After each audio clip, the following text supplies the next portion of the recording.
안녕하세요. 조지영입니다. 오늘 교권 추락 두 번째 시간인데요. 지난 시간에 교사 선생님에 대한 존경심이 없어졌다 이런 얘기를 해드렸는데, 오늘은 입시 위주 경쟁교육이 어떻게 영향을 미쳤나 하는 얘기를 하려고 합니다. 자, 제가 70년대 이후 출생자들이 주로 갖는 생각일 것 같다라는 말씀을 드렸는데요. 제 초등학교, 국민학교 다닐 때 아버지가 저한테 그런 말씀을 하셨었거든요. 군사부 일체다. 선생님, 아버지, 스승님은 같은 존재니까 말씀 잘 듣고 존경해라. 이런 말씀을 들었는데, 사실 제가 학교를 다니면서 12년 동안 초중고를 다니면서 그게 아니구나 하는 깨달음만 절실하게 얻어냈죠.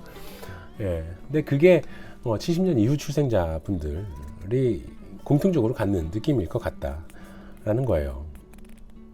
사실 저는 존경하는 선생님은 안타깝게도 만나질 못했는데, 좋아하는 선생님, 호감 가는 선생님은 있었지만 존경할 만하다 하는 선생님은 만나지 못했어요. 물론 존경하는 선생님 있으신 분들도 있겠죠. 그런데 어쨌든 간에 우리는 좀 험한 시대에 학교를 다녔었다. 그런 생각을 하고 있고, 저희 아버지 세대 말씀을 들어보면 그런 존경하는 선생님들이 꽤 계셨다고 하더라고요. 근데 저는 이게 입시 위주 경쟁교육의 차이라고 생각을 하거든요. 저희 아버지 세대가 학교를 다녔을 당시에는 대학 입학이 그렇게 흔한 일이 아니었고, 그러다 보니까 이를테면 사람이 먼저 되라 이런 말씀을 하시는 선생님들 굉장히 많으셨고, 그 와중에 진짜 진정성을 갖고 학생들을 대하는 하고 어떻게 때리더라도 얘를 좀 바르게 키우고 싶다라는 마음을 갖고 계신 선생님들이 계셨던 것 같은데, 70년 이후 출생자들, 그러니까 80년대, 90년대, 2000년대에 학교를 다녔던 분들은 그런 느낌을 많이 받지는 못하셨을 것 같아요. 자, 입시 위주 경쟁교육인데 이게 결국에는 성적, 대학 진학만이 유일한 목표가 되었다라는 거고요. 모든 게 여기에 포커스가 맞춰져 있는 거죠. 그러니까 제가 그 전교 1등 하는 친구가 9시 맞춰서 유유히 걸어 들어왔다 하는 말씀을 드렸었지만, 공부만 잘하면 다 괜찮아 이런 게 됐었고, 사실 이 대학 진학 하려는 게 결국에는 좋은 직장 들어가고 돈 많이 벌려고 하는 거잖아요. 그 목표 하나만 갖고 전 국민이 학교를 다녔고 그렇게 살아야 된다라고 교육을 받은 거죠. 그러다 보니까 직업, 경제력이 사람을 판단하는 유일한 기준이 되었다 라고 말할 수 있는 거예요. 이게 그러니까 자본주의 세계에서 사람을 이렇게 판단하는 게 제일 쉽고 빠르게 판단하는 방법일 수도 있겠지만, 그게 다가 아니잖아요. 직업 경제력만 갖고 사람을 판단하는 건 잘못된 건데, 지금 그 학교에서 선생님들께 이렇게 갑질하고 진상 부리고 행패 부리고 또 무리한 요구를 하고 하는 분들 대부분들이 변호사, 의사, 굉장히 우리가 보통 좋은 직업, 돈 많이 버는 직업이라고 생각하는 그 부류에 계신 분들이 많은 상황이에요. 그런데 이게 비단 그런 좋은 직업을 가진 사람들만 갖고 있는 건 아니다 라는 말씀을 드리고 싶은 게, 예를 들어서 손흥민 선수가 굉장히 높은 연봉을 받고, 실력도 출중하지만 높은 연봉을 받고 축구를 하고 있는데, 사실 대부분의 축구 선수들은 그 정도 연봉이 안 되죠. 작게는 몇천, 몇백, 몇천에서부터 1, 2억 받고 계시는 선수들도 많은데, 우리가 축구 선수들 얘기할 때 굉장히 쉽게 얘기를 하잖아요. 손흥민이 최고인 거고, 그보다 못한 누구는 뭘 되게 못하고 되게 쉽게 얘기한단 말이에요. 근데 이런 자세가 우리 주변을 볼 때도 똑같이 이루어진다는 거예요. 그래서 그러니까 현실적으로 실제 선생님보다 연봉이 낮은 사람도 선생님을 되게 우습게 생각하고 그 정도 뭐 돈 버는데 이렇게 판단을 한다는 거예요. 이런 게 굉장히 문제가 되었다. 이거는 입시 위주 경쟁 교육으로 생긴 문제지만 결국엔 이 자본주의 사회에서 하나로 연결되는 문제이다 라고 볼 수 있습니다. 그리고 핵가족화, 이게 굉장히 중요한 거죠. 요즘 예전에는 뭐 할아버지 할머니랑 다 같이 사는 대가족 문화였는데 그러니까 이제 자녀를 양육할 때도 여러 사람이 보면서 할 수 있는 거지만 그뿐만이 아니라 예전에는 마을이 아이를 키운다라는 얘기가 있을 정도로 동네 지나다니는 어르신들도 잘못한 거 보면 혼내기도 하고 욕도 하고 또 혹은 칭찬해주고 뭐 이런 게 있었잖아요. 근데 핵가족화가 되면서 공동육아가 붕괴됐다. 공동육아가 붕괴되다 보니까 사실 다양한 훈육 방식, 다양한 양육 방식이 사라진 거다라고 볼 수 있는 거예요. 할아버지 할머니가 아이를 키우는 방식이 다 맞지 않을 수 있죠.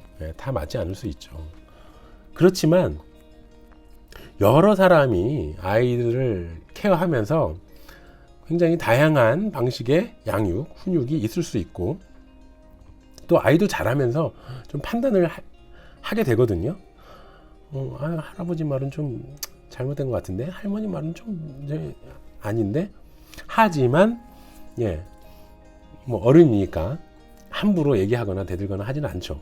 그러면서 스스로 판단하고 어떻게 해야겠다라는 생각을 아이 스스로도 할 수 있는 거예요. 하고 그거를 보면서 우리 부모님들도 뭐 시부모님이나 시어머니가 아이한테 하는 게 마음에 안 들 수도 있지만 그거를 다양한 방식으로 그냥 안고 갈 수밖에 없는 상황도 있었고 결과적으로 굉장히 다양한 방식으로 아이를 케어할 수 있었는데 이런 게 없어졌고 지금은 엄마 아빠가 다 책임을 져야 되는 거잖아요. 그러다 보니까 어디서 보고 배울 것도 없고 훈육 기술이 뭐 양육 기술이 부족해질 수밖에 없는 거예요.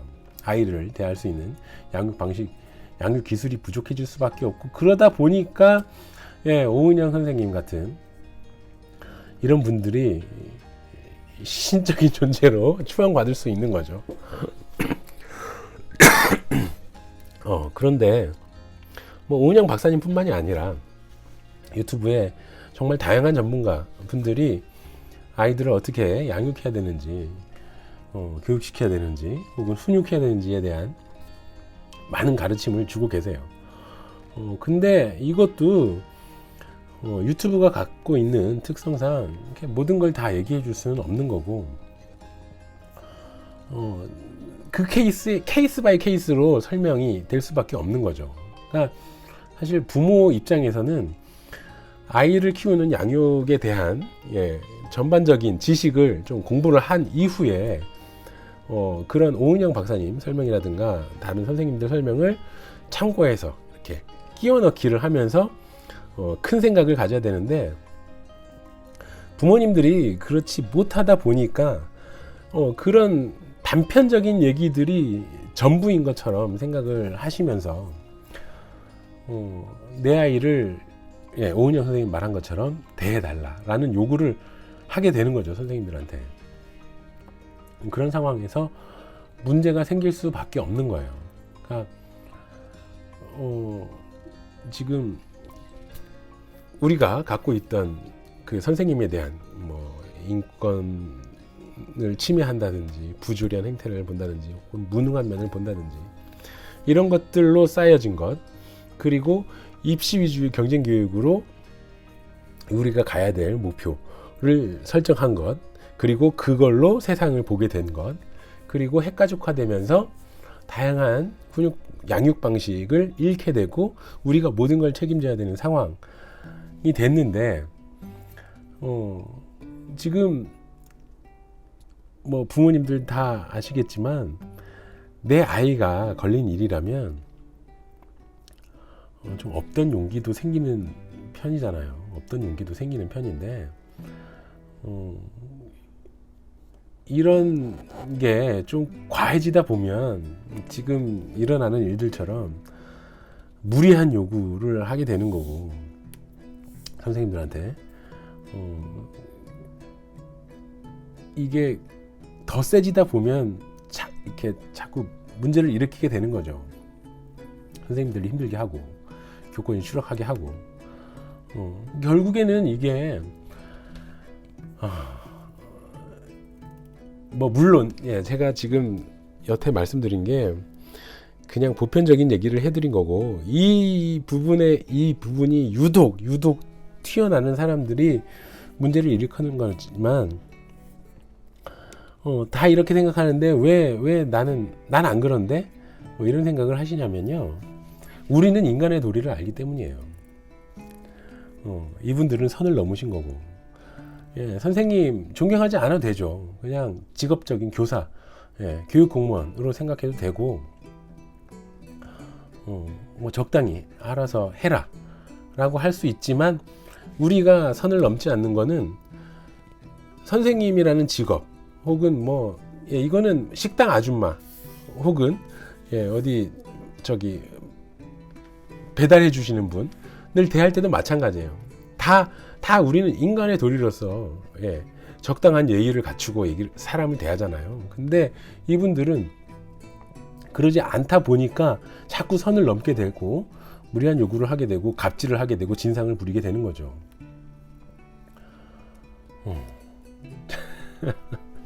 얘기하다 보니까 조금 흥분하게 됐는데 한 5% 정도밖에 안 된다 그러더라고요. 5% 정도 이런 문제를 일으키는 분들이 95%의 선량한 학부모들 혹은 선생님들을 예의 있게 혹은 존경하는 마음을 갖고 계시는 분들, 이 95%가 되는데 이 95%는 너무 샤이하고 5%는 너무 강력한 소수가 돼서 문제들을 만들다 보니까 계속 교권 추락 얘기가 끊이지 않고 나오는 것 같습니다. 근데 오히려 다행인 것 같아요. 이렇게 얘기 나오다 보니까 그래도 이참에 좀 이거를 바로잡고 갈 수 있지 않을까 하는 생각도 하고 있는데요. 오늘은 여기까지 하고요. 다음 시간에 또 이어서 계속 교권 추락 얘기를 해보도록 하겠습니다. 오늘도 긴 이야기 들어주셔서 감사하고요. 다음 시간에 뵙겠습니다.